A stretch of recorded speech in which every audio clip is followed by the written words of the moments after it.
Hi, everyone. I'm just letting people in, but while everyone's still joining, if you haven't already, change or not change your name, but add an H, an E, or an M at the end of your name.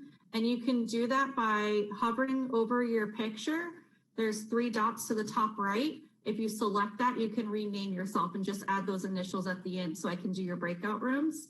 And then in the chat room box, I also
I'll call this the February 24th, 2021 meeting of the District Advisory Council to order. Welcome everyone to this. I want to, I'll go ahead and we'll do it at this time. The wonderful Ms. Grimm has provided everybody via email a copy of the minutes from the January 27th, 2021 meeting, which I unfortunately missed, but from what I understand, our wonderful co-chair did an excellent job of handling in my absence. So thank you very much, Mr. Ken Walbert, for doing that. I was unexpectedly called away shortly before the meeting, couldn't attend, but I'd be happy to entertain a motion for approval of the minutes at this time.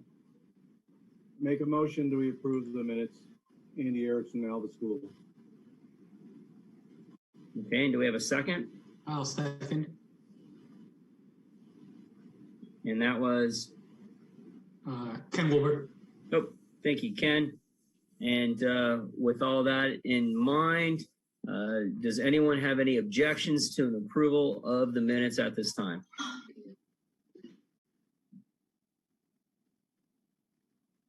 Seeing no objections, the minutes are deemed unanimously approved. That moves us to public comment from non-DAC members on any of our agenda items this evening. Do we have any non-DAC members that are attending our meeting that would like to comment at this time?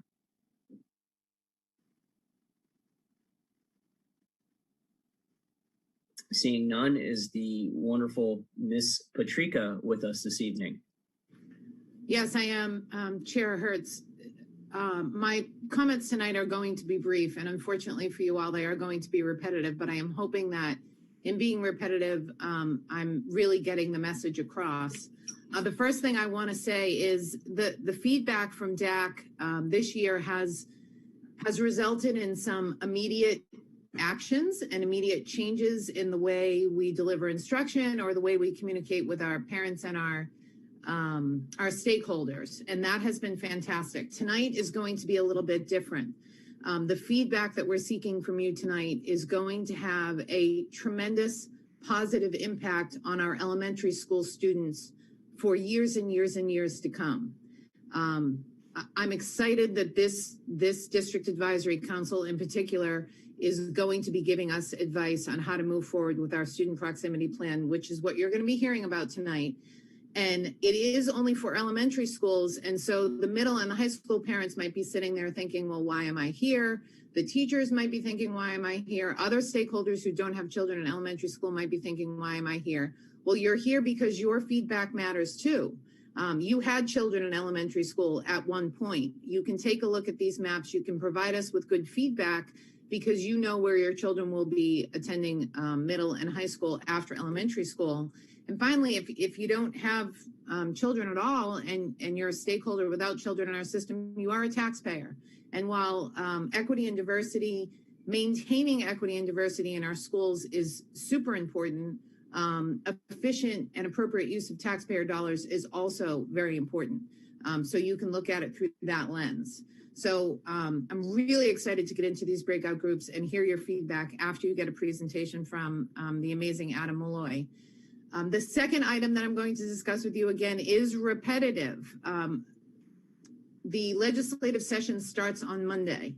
Our legislators are home this week. I was walking this morning and I saw Senator Rodriguez in his driveway. He is home, and as are our other legislators. The importance of extending grace and compassion with regard to end of school year tests is very important. I think that most people in this group can understand the importance of that.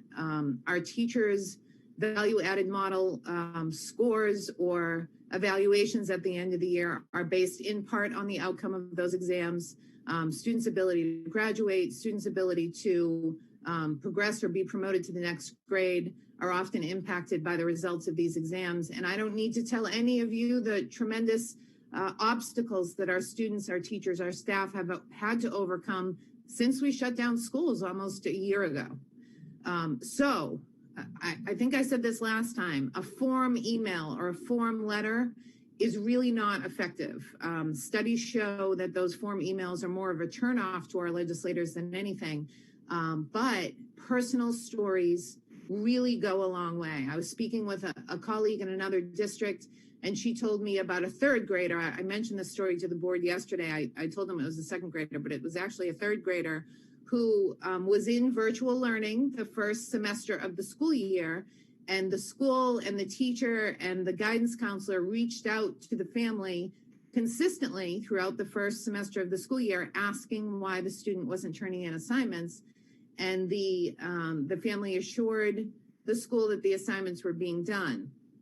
When the student returned to school, this is again, third grade student, when she returned to school in the second semester of the school year, the teacher was going through Google Classroom and going through her folders, and none of the assignments had been completed. And when the teacher asked why, the student explained that she didn't have time to do schoolwork because she had to take care of her younger sibling while her mom went to work. So expecting that third grade student to pass an FSA so that she can move on to fourth grade is really not a realistic expectation, I don't think. And I know that we all have stories like that, personal stories that we can share. Our representatives and our senators are incredibly busy and don't necessarily have time to be in our buildings, nor is it really the safest place for them to be during COVID. So you sharing those personal stories hopefully will go a long way toward helping them understand why grace and compassion is necessary. You can see on your screen the contact information for our legislators. Also in the email that was sent to you, there is a QR code that will bring you directly to this website. So you can just click on the send email button and send an email to your legislators. Those are my comments for tonight. Chair Hertz, thank you. Thank you very much, Board Member Patrica. And I want to tell everyone something a little different tonight before we move into our actual presentation. Your executive board did something that was really a first time experience for DAC with the support of Dr. Spiro and Board Member Patrica. Is we actually had a pre-presentation of tonight's presentation on the proximity plan. Some of us have been exposed to it previously in some of the charrettes and other things that were going on and had concerns about the complexity of the presentation, the amount of information, and trying to distill it into something that our members here would be able to give feedback to. As a result, Dr. Spiro and Mr. Malloy arranged that we did a pre-meeting and had a preview of what was to be done. And we actually had some, if you will, constructive comments to it. And as a result, they entirely redid the presentation. The presentation you're going to see tonight is not the presentation that has been given to other groups and other issues. This is a presentation that was tailored specifically for this committee with specific action or call to action requests and items to enable us to try to give feedback. So the reason I'm taking everyone's time to explain this is this to me is another concrete example of how far this committee has come from when 6-7 years ago when I started doing this, that staff members would show up, show us a PowerPoint, and there was literally no interaction, to now we have the district staff working with us hand in hand to come up with specific questions that they believe our membership is capable of giving useful feedback. And as we keep trying to demonstrate back to not only this committee, but back to the school board, and I did in the presentation I gave at the quarterly reports, we were able to give concrete examples, as Board Member Patrica just mentioned, of changes that have actually occurred to instructional models, to methods of communication to both students, staff, as well as parents and community stakeholders, that our recommendations are making concrete, demonstrable differences. So I want you all to know that your time is very much appreciated, that being involved in leadership, thank your executive board for doing a double length meeting and going through all this, providing the comments so that the presentation you see tonight is hopefully going to be one that's meaningful to you and that will enable the district to get the benefit of our thoughts and feedback. And with that said, I will turn it over to Mr. Malloy, and I see that we've got several other folks with him. I assume he's going to be giving the presentation, but I will let him introduce anyone who is assisting him in giving the presentation, unless Dr. Spiro wants to say anything first. Thank you very much, Mr. Hertz. It is an important presentation because, as Ms. Patrica said as well, this is legacy work. This impacts all of us in the community. So I do want to thank Mr. Malloy and his team. They're going to do a presentation, just an overview, but most of our time is going to be spent in the breakout sessions so you can get that small group interaction to be able to give your feedback. If you decide to put questions in the comments, Mr. Malloy's team is here. They will try to work the chat box and answer those questions during the presentation. As always, if not, we will make sure that we capture those and make sure that we are responsive and return those answers back to you as we get the notes. So at this point, it is my honor to introduce Mr. Adam Malloy. Mr. Malloy, good evening, sir. Welcome. The floor is yours, sir. Oh, thank you so much, Dr. Spiro, Mr. Hertz, and Ms. Patrica.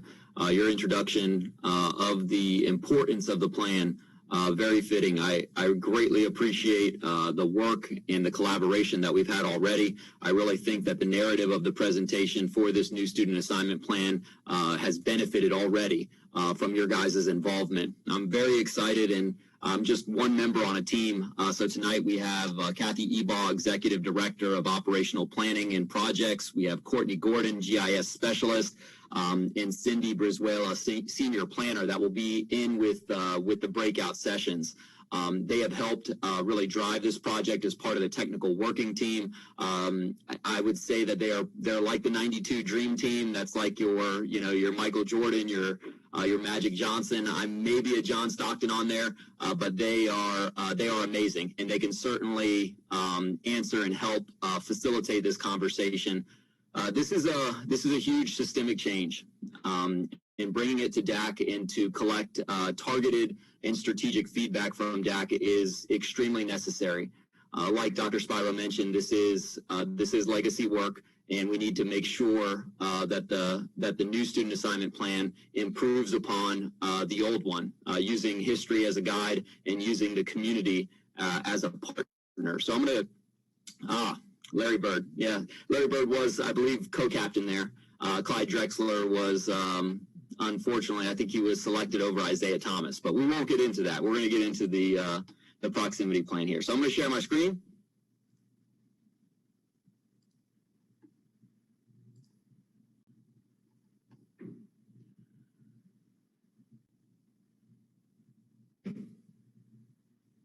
Okay, great. So this is after receiving Mr. Hertz and the team, their constructive feedback. We really tailored this to get feedback that could be actionable, that could really make this work. What do we need to know? This is the new student assignment plan for 2022-2023 for elementary schools. Ms. Patrica touched on the importance of this project as it relates to the entire community. When you think about student assignment, don't just think about boundaries, don't just think about associated policies, think about student and life outcomes.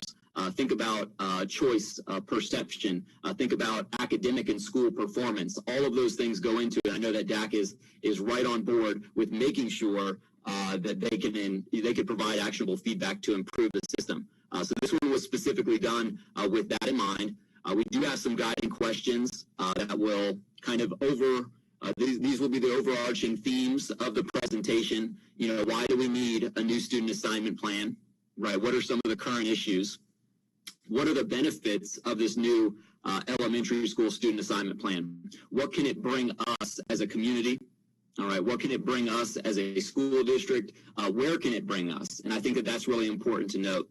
And then also, how can we best collaborate with the community prior to implementation? That's actually going to be one of our breakout questions, and we will pause the presentation to go over each one of those feedback areas that we really want to hear from you guys on.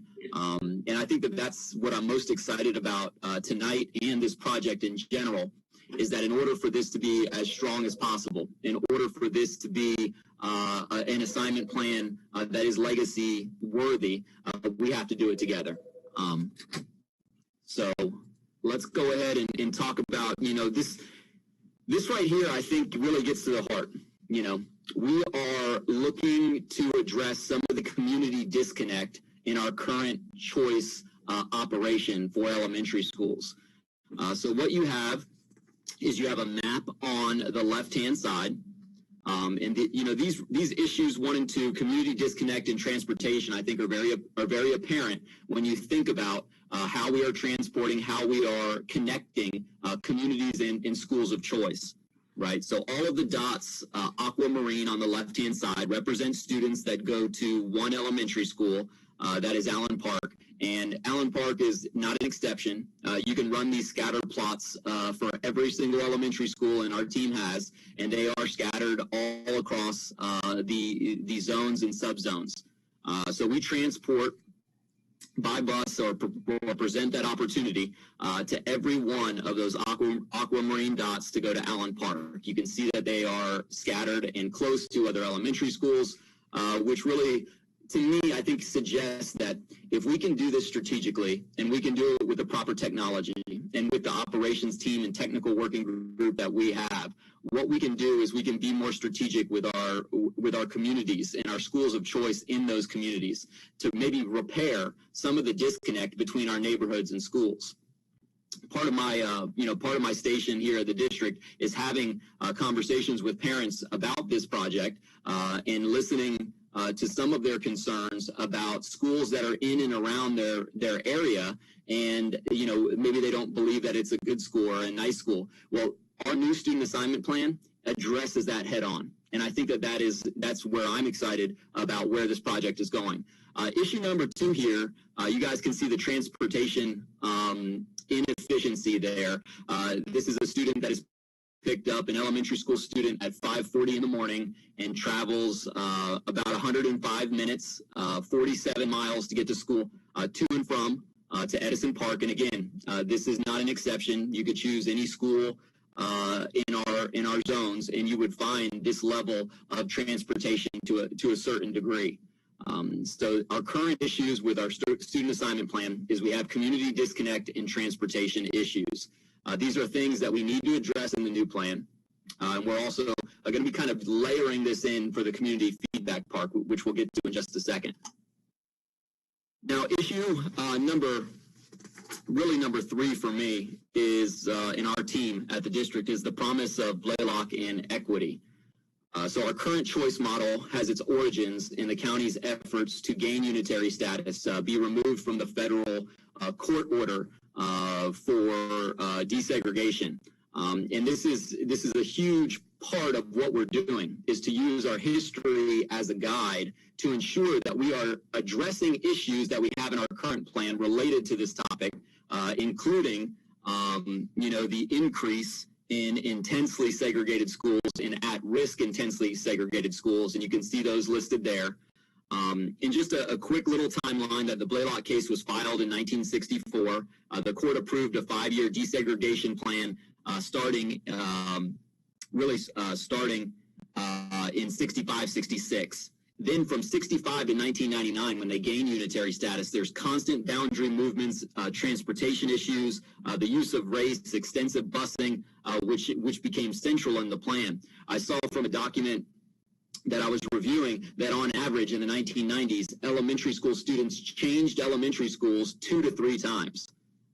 And that was to get out of that order, to move into this choice that we have. But we are starting to see some concerning elements as it relates to the equity and student distribution piece. And I think that their associated impact on student and school performance is something that we really can't overlook. If we're going to design a new plan, we have to address this particular issue. Some of the distribution and unevenness and isolation trends that we see, which really brings me into our first feedback opportunity question. And so I'm just going to go over some of the considerations. We'll go through the whole presentation, but this one, how can the school district best balance reducing the size of the attendance zones? So our new plan is taking the South, the West, and the East and making them smaller, right? Creating new attendance zones, not allowing for you to attend one in an adjacent subzone, while also ensuring an equitable distribution of students in each of the new zones.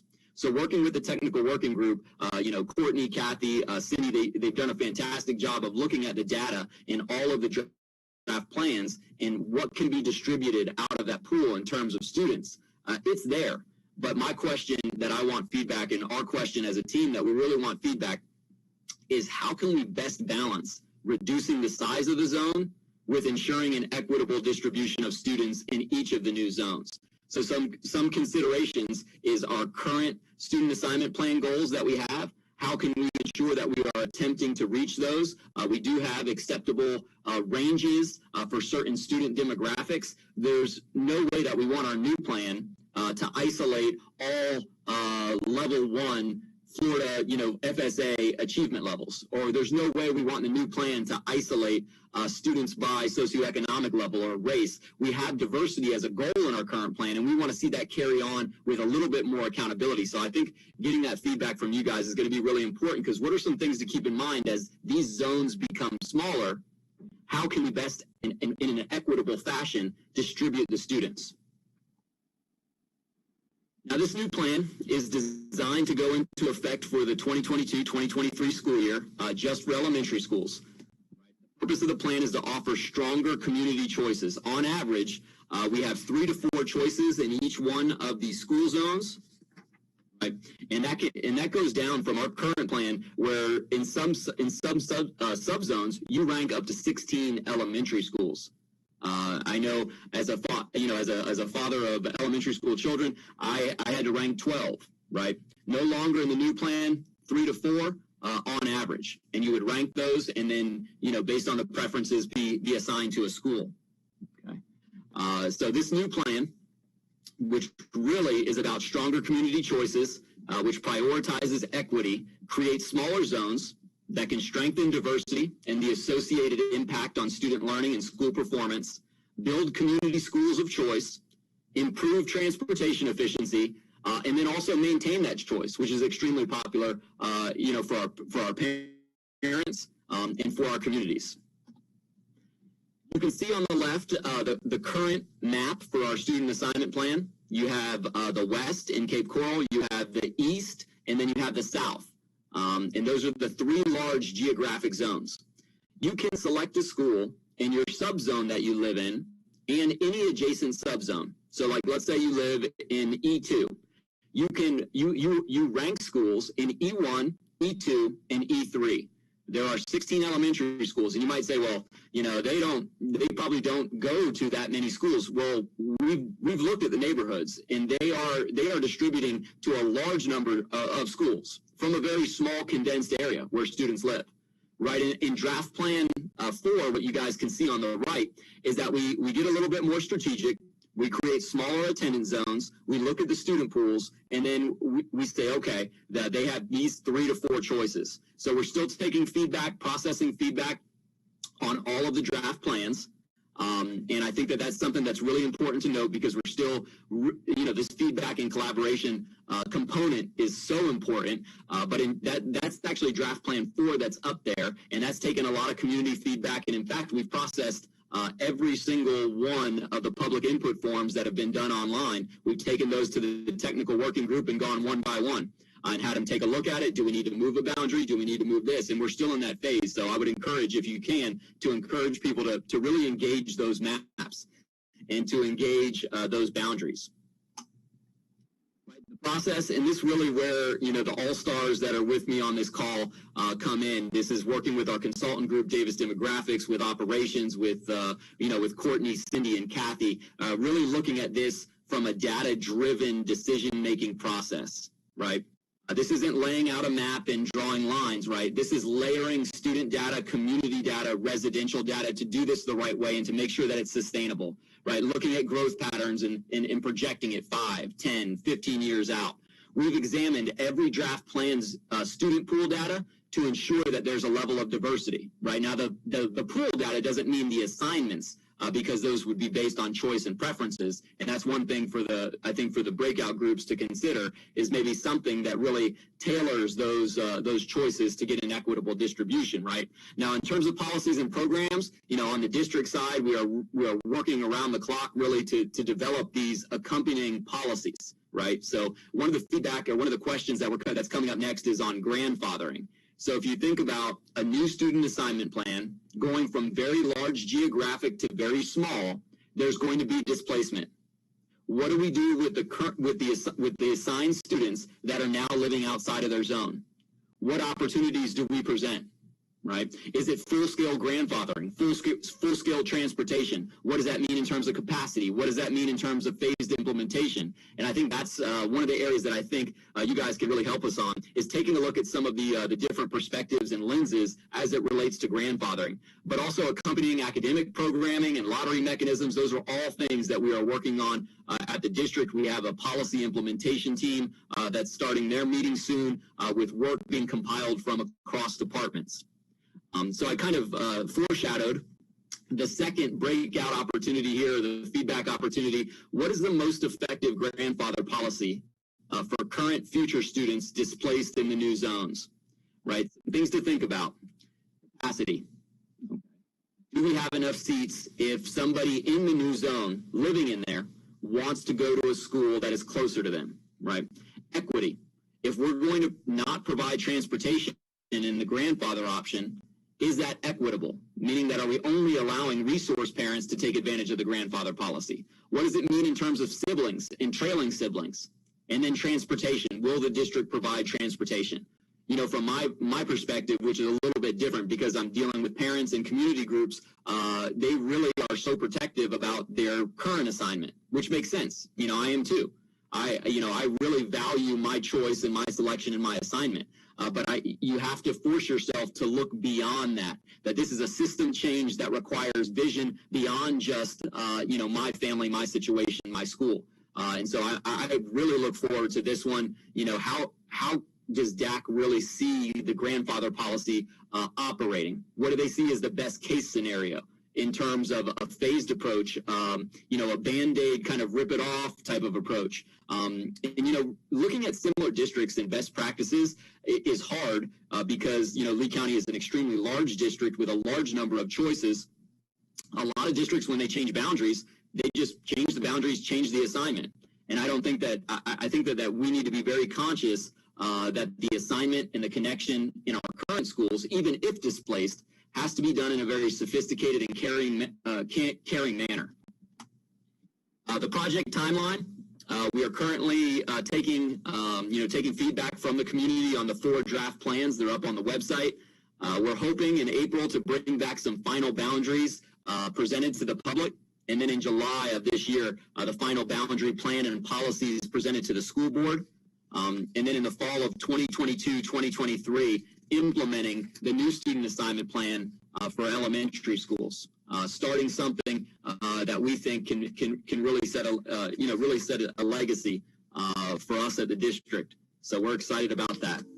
Now, in terms of improvements, why? What are we really going to get out of this? I think that we see a much stronger district. I think we see a better system for our community and our future, right? A connection between parents and schools of choice, strengthening the diversity, and seeing that impact on student and school learning, right? That's something to me that I have a strong passion about. I know a lot of people on the call do as well. How can we really not just move the needle, right, but accelerate the needle in terms of student and school performance? We know what works in terms of what levels of students have to be where. Let's do that at the micro level in these smaller zones. Let's maximize it so that we can really get the most out of our students and out of our schools. Now the associated funding with transportation savings, generally redirected right back into the school, right? Taking a look at those routes. Don't just think about money saved. Think about hours saved for our students that could use that time studying, could use that time, working on academics. Now, this is, the phase that we're in. We want your feedback. You guys can see the QR code there. This is our website, leeschools.net/proximity plan. You can see the draft maps, the interactive web app, public feedback form. All questions, comments, meeting requests can be sent to proximityplan@leeschools.net. No group is too small. We make phone calls every single day to try to clear out anybody that has any questions. We create a list for follow-ups once we have things a little bit further along, once we know a little bit more about this policy or grandfathering or trailing sibling, to make those, to make sure that we keep those connections. Our last question for feedback feedback for DAC is, what are best practices for engaging the community and eliciting feedback and support for the new student assignment plan? At the district level, we are very conscious about the reverberations of a structural or systemic change that is this immense. And that's why we have people with unique skill sets across the teams that are working on this project.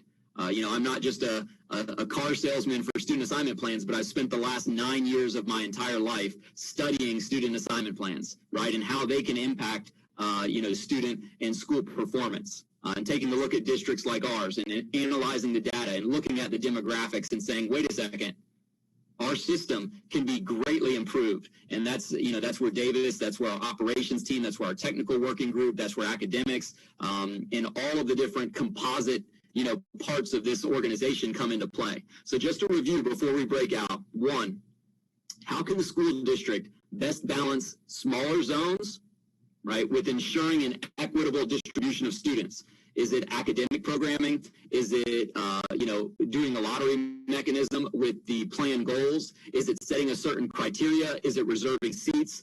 I'm just interested in what we're just interested in how DAC sees that question. And then number two, this is a big one.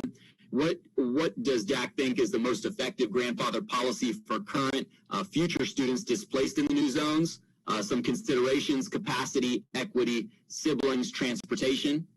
Now, grandfathering, again, is just, does a currently assigned student that is now living outside of that zone get to maintain? Is transportation provided? What about their younger sibling? What about their trailing sibling that may not actually be in elementary school yet? And then number three, any type of support that we can get in terms of eliciting feedback for the new student assignment plan, for its implementation. We're using all district avenues of communication. We're doing grassroots social media stuff.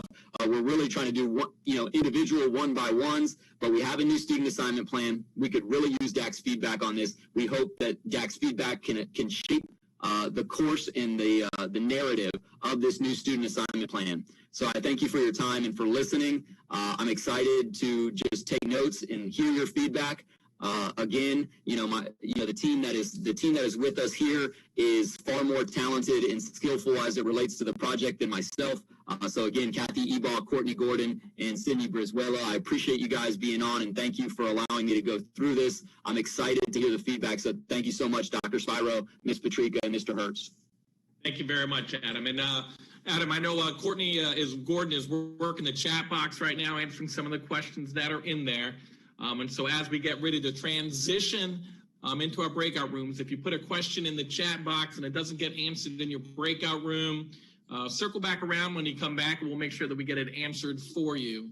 So at this time, we're going to go into our breakout rooms. We're going to really be listening to the feedback that you're going to be giving based around those questions that Mr. Malloy has posed for you, he and his team. So Eric, whenever you're ready, do your magic.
group if we're ready to give a breakout report.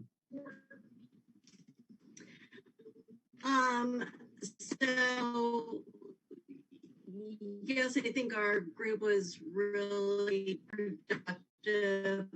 Our two biggest questions that I really saw were the issues of where they were going to divide the zones. We have people asking about if they are just 3 miles away, and then when the plan is implemented, their school that's just 3 miles away will no longer be a choice for them, and then they have to go 8 miles away. And that was very concerning. Again, talking about all the issues that you addressed, they've already established themselves in that school, and then how are they going to justify it not being able to go to that school 3 miles away, but now they have to go to the one that's 8 miles away. So that was a big question. I think our next big issue was the grandfather policy. That was really big because, we had people that talked about that Rhonda, we can't hear you very first grade, second grade would be the cutoff because they've already been in that school for a couple of years versus having students Rhonda, be can you hear Rhonda? 5th grade cutoff because they are nearing the end of their time in the elementary school. And this is going to be a difficult choice that parents are going to have to make. What's going to be the question for the trailing siblings that would take a long time to implement if we let first and second graders come and then let trailing siblings come from there.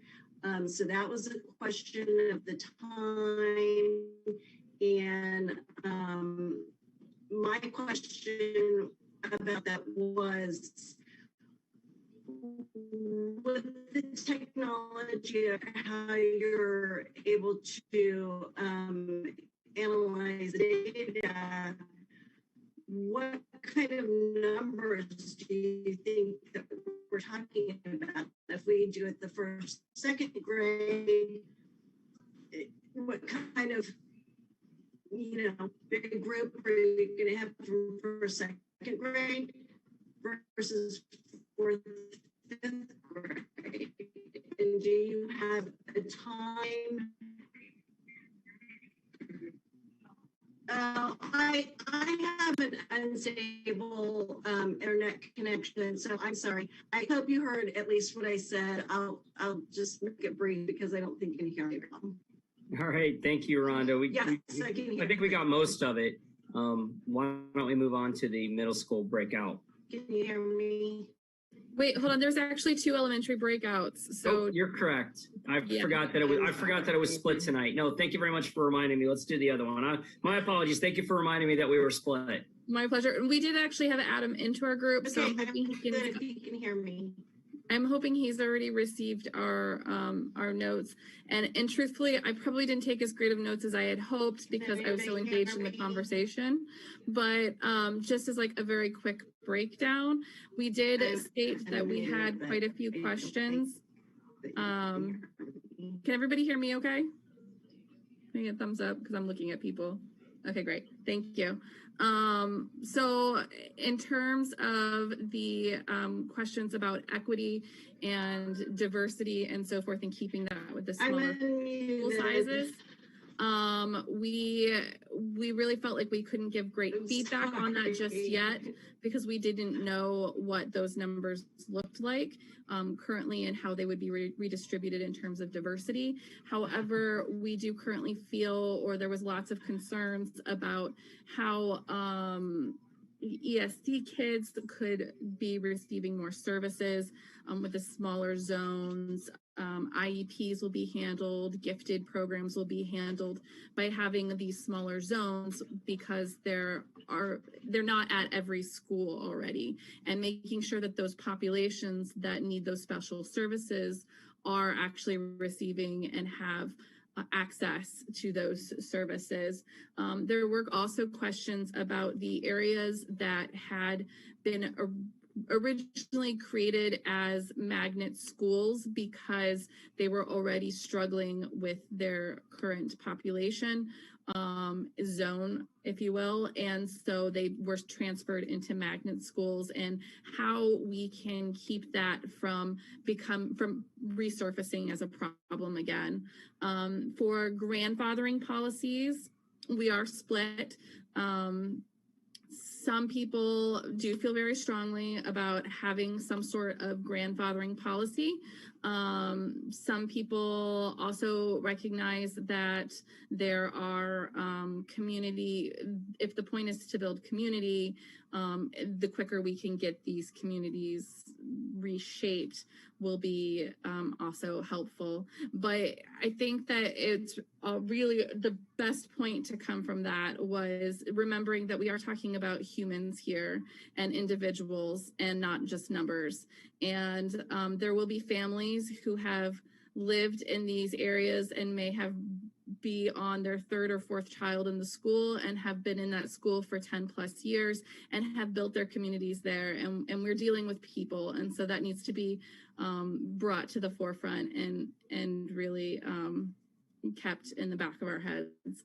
And then also for the engaging the community, I think we spent a little bit less time on this, talking about surveys, polls, having possibly a school board meeting. This didn't come up in our group, but it did just pop up in my head when Chairman Hertz was mentioning the ways that we got the information out for the Home Connect programs and the virtual distancing. That may be a really great way of doing things. So I will pass it on to middle school. Is there anyone who would like to step up for middle school?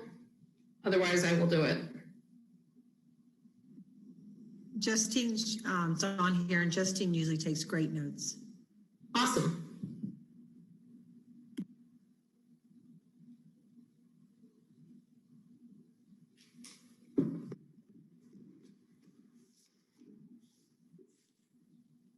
Do you want me to start, Lyndon? Justine, you're still muted.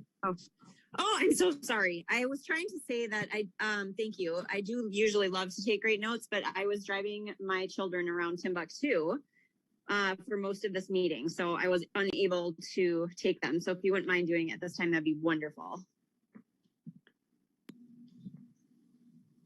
I am happy to. I'll translate these notes and get them to Linda and have her be able to share them with everybody else who is in the group. Okay, great. Thank you. So we had a really interesting discussion on the balance because there was a good deal of acknowledgement in the middle school group that this is not just a question of the schools, but also of how our community is developed, and that could there be a way we could work with the county and the local municipalities as they are developing their own development plans and working in zoning and approving of projects to help encourage greater diversity at the development level, so that development in the diversity and development would translate into increased diversity in our schools. We also talked about that diversity is not just about socioeconomic and cultural items, but is also about how classes are developed. So they talked a good deal about class size, and that maybe if and talking more about what is the goal of diversity, that being, at least from their perspective, how to improve educational attainment for all students, and that maybe that's not just done through diversity and equity and balance, but also by improving things like class sizes. So maybe you have schools that have smaller class sizes because that's what that school needs. Or increasing the types of programs and diversity of the types of programs in those schools because that's what that school needs. So our group on this question of balance really looked beyond just the question of equity of socioeconomic and cultural issues, but more in terms of how the development and the communities are developed and how we then can translate that into schools through class size amendment and program distribution and development. That translated into the grandfather question, in that they feel that this question of equity really trumps all other issues when it comes to grandfathering, that it's really more significant to them than the transportation sibling, although they would like to see some data. They felt that they were a little bit hard to answer the grandfathering question because there wasn't enough data for them to be able to say what the balance, if is saving 15 minutes on a bus worth saving, $1,000. I mean, they wanted to see some understanding of what that meant, or is saving 15 minutes worth having a 5% increase of diversity in the classroom. So they would like to see by map or option what the breakdown of each of the scenarios would bring in terms of a balance between the various competing interests that we're trying to achieve through proximity. They also felt that if we did go to grandfathering, which they felt needs to happen in order for the public to better buy into the project, that there needs to be some sort of time limits, both in terms of duration of how long grandfathering would last, but also in terms of what grades would be impacted, the third, fourth, and fifth grade being more inclined to get grandfathering than grades under 3. And that if we did siblings, that there would have to be a cutoff and it can't just last forever. And they also talked about a transition period where maybe you allow for grandfathering for so long, but then with transportation, but then you cut off transportation and just allow for the school choice to be made, but without transportation from the district. That would allow for a transition from one system into the next. There was a representative from North Fort Myers that said that the project, all 4 of the current scenarios would really impact North Fort Myers, and she asked us to really look at that, especially as it relates to the special considerations of North Fort Myers with auditions and sibling preference, and how do we make sure that we don't unduly impact one school versus other schools because of dramatic changes. They also talked about adjacent zones, and that potentially another way to help transition would be to allow for adjacent zones to be utilized for a period of time. That may be another way to help transition from one system into the next system. And then in terms of the feedback, we honestly didn't have a lot of time left. I think we had all of about a minute and a half for that section. So they talked about that we needed to provide more data, so that and a list of pros and cons, similar to what was done in the pandemic, and that they would like to have town meetings, and they thought that virtual town meetings would be very effective because people would be able to more easily attend them than having to fit going to a meeting in their own busy lives. So that's the summary of the middle school, unless other people want to chime in that I missed something. I think that was good. Thank you very much for stepping up and providing that summary. And it clearly shows all the folks that you were paying a lot of attention to the feedback and capturing it. So I think that'll make everybody feel good that their feedback was captured and will be shared going forward. And that will take us to high school. Save the best for last. Always. Okay. Hey, everybody. So in our breakout session, I think the overwhelming, message was that the district needs to be so very clear on why this is being done. And it needs to be significant enough to quell any concerns about racial inequity, economic inequity, and a parent's access to special programs like ESE services, gifted programs, the arts programs, because that's huge. So the messaging has to be very, very clear, very direct, and significant. Because what we hear is transportation, this will cut a lot of costs with transportation, but are those cost-saving measures that important that it's going to limit a family's access to the education they want for their child? So I understand that that's not the message or the reasoning behind this, but that's what's being heard, and taking into account that it was just 25 high school parents and teachers and administrators. So the messaging really has to be clear. So that kind of takes into the equity portion. We talked about how, schools have reputations, social media exacerbates reputations. So parents are talking about which schools are best. I see it now on different social media groups. How should I rank this? How should I rank these? Oh, this school's awful. You don't want to send your kid there. So now you're going to tell parents, all you have are the awful schools. So good luck, have fun with that. And they're talking to other people in their community. So that's an issue, bringing up school and student morale, speaking about schools in a positive way, starting with school assignment offices, staff at the schools. Let's see. We talked about for communicating and getting feedback from families, virtual meetings would be helpful, especially since we're in a pandemic.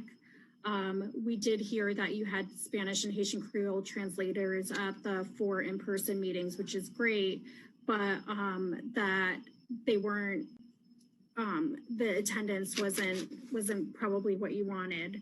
So we felt like the best way to get some feedback from parents is to either provide like feedback cards that go home with the child, that are available in different languages so parents can write in their feelings.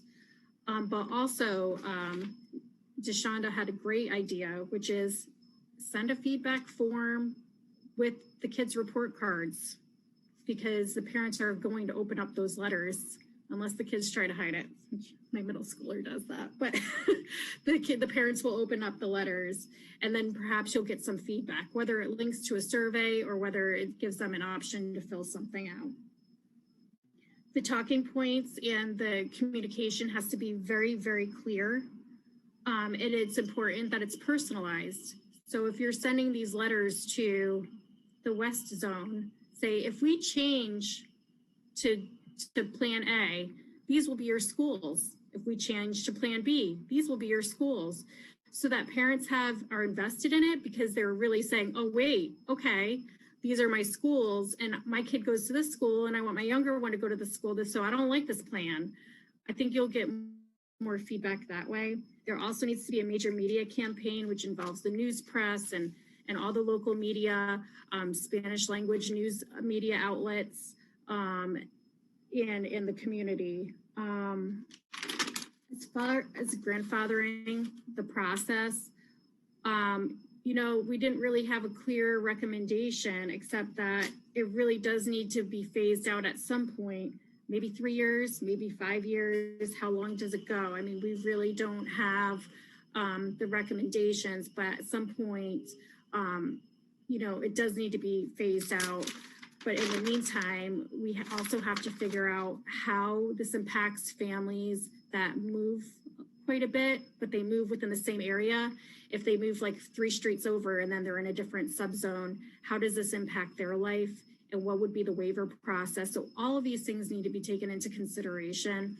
And you need to have the answers for them before, you know, rolling out a new plan. That was our concern. I think I covered everything from our group. Thank you very much, Amy. So, you know, I'll go on a little bit of a limb here. I don't normally do this, but I'm sort of hearing from all of our breakout reports, as well as what I experienced in my breakout session, that it seems to me our committee, and I'm speaking now without a vote of the committee, but it seems to me like we have more questions than I feel like we're hearing answers. And so feedback I would give you in my role here is I would encourage you to come back to us. I would encourage you to look for answers to these questions, to look for ways to frame the plans in a way that our members can review it and then give you more concrete feedback. What I'm hearing is we're giving you a lot of questions that we have. Our goal, I know before the meeting, was to be able to give you substantive feedback on direction. I think this is a very worthwhile meeting, and I hope we're identifying for you the questions and concerns that our members have. And I certainly think this would be a good opportunity to come back and do another meeting, or to, you know, we can certainly, if you do a town hall, something else I'll throw out there, I'll personally commit to finding a way to attend. You know, we can invite all the DAC members. You could, you know, address it as, hey, we're going to address the concerns from DAC. You know, I can talk with Dr. Sparrow and Board Member Patrica in our executive committee. We can talk about what the future schedules are and whether we can fit into your schedule. And I know that, you know, your timeline right now is kind of tight, but I you know, for this committee to be able to make recommendations to the board, which is our goal, frankly, I'm hearing too many questions for us to be able to come back and formulate answers. And I'm seeing some of our executive board members in the video are all kind of nodding at me that that's what they seem to be thinking. So that's the feedback I would give you. I think it's something we could discuss at our next executive committee meeting, and I can follow up with Dr. Sparrow and board member Patrica. I would welcome comments from any committee members as to that. Without being substantive about the specific issues, do people feel that we have enough information to make recommendations, or do people think that we need to find a way to regroup with them, have them come back so that we could then try to give more substantive feedback as to these trade-offs that are being raised, the questions that are being asked? Does anyone have any comments on that? Yeah, Scott, I think there's a lot of broad comments that a lot of what ifs and such like that. So answers to a lot of those questions really need to kind of come around to be able to make a quality recommendation or quality feedback that we want to give and shape the way that the school district's going. So I definitely think we need to regroup and get a little more information on that. Thank you, Ken. Anyone else? Scott, I think most of us would agree exactly with what you said. I think we're in violent agreement with what you said. There's a lot more information that needs to be generated and communicated before you can go much further with this. Okay. Anyone else? I would love the pros cons list that was mentioned previously. Okay. Dr. Sparrow, do you have any, while we're here, I realize I'm not following our normal quite agenda pattern, but do you have any questions you want to raise or comments you want to make before we move on to close the meeting?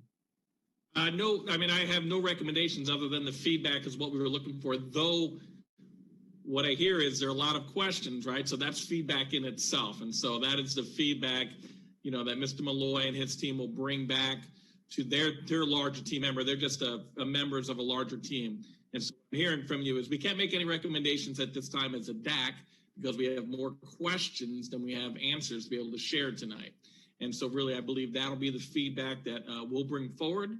And then at the same time, our executive team, we should meet and talk about what do we want to do with that moving forward as a group as a whole, because we represent every school in the district here. So I think your recommendation of having the executive team circle back around and talk about next steps is warranted. So though it wasn't our normal protocol, this is the way we do business, right? So we're actionable steps. So I appreciate you taking the lead on that. Thanks, Mr. Hertz. My pleasure, and that's what I'm trying to do. I do think this was productive. Please, no one take this the wrong way. It may not have been what we necessarily anticipated, but that's why we do these things, so that I think this is all useful feedback, so we can continue to help them shape the process. With that said, I think it brings us to public comment from any non-DAC members on any non-agenda items. What about trying to grab some feedback from our SAC members that, when DAC goes back and reports to SAC, don't those parents, shouldn't they have a say-so? Absolutely. So I can answer that question for you. I know what Mr. Malloy's going to say, and he could share his screen again with that feedback page. And if you look at the presentation that was emailed, oh, I lost where it is, what page. I thought it was.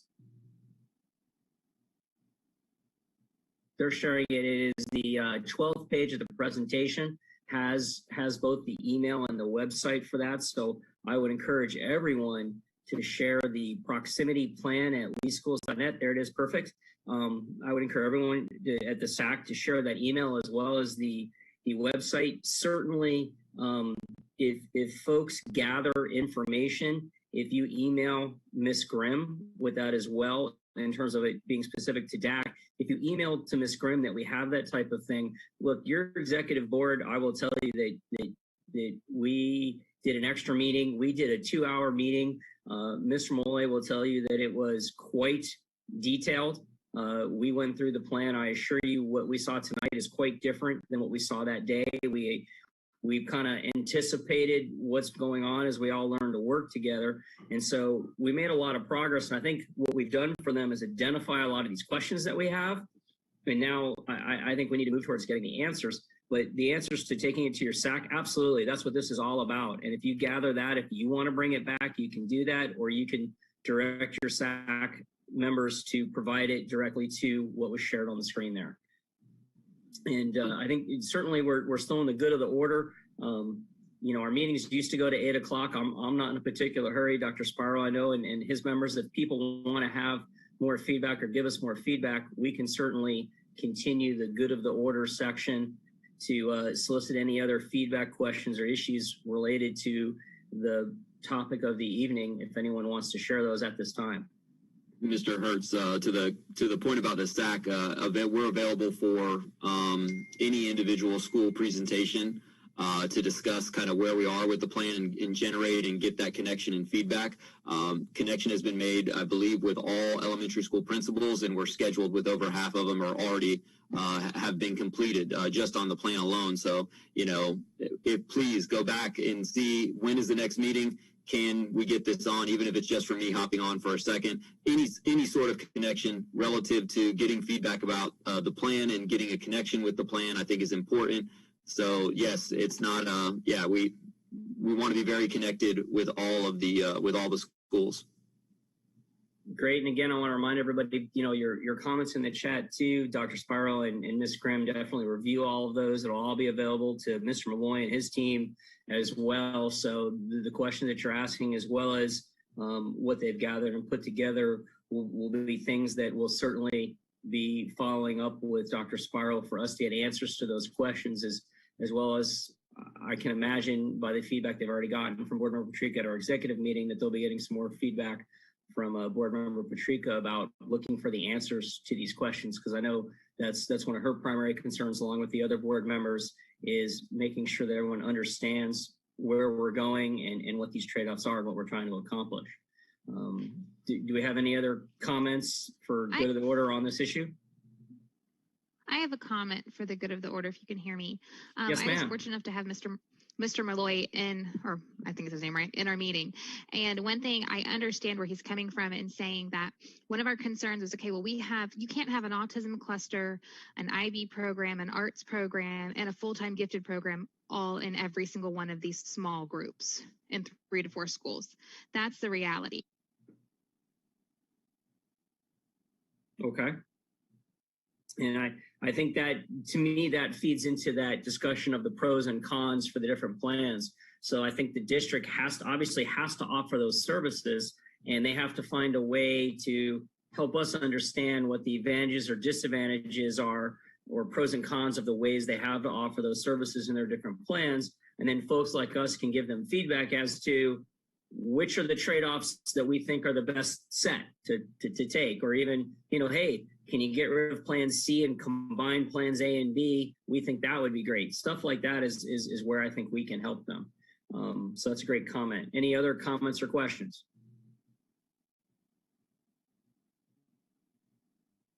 All right, well, seeing none, I would happily entertain a motion to adjourn. I'll motion to adjourn. And do we have a second? I'll second it. Oh, did you get somebody, Miss Grimm? No, go ahead, Mr. John Shannon from Fort Myers High School was our second. Ken Wilbert was our initial. Is anyone opposed to adjourning at this time? Speak now or forever hold your peace.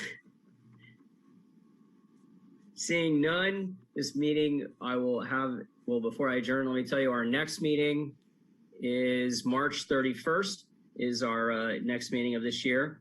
And we look forward to seeing you then. Everyone have a great night and be safe out there.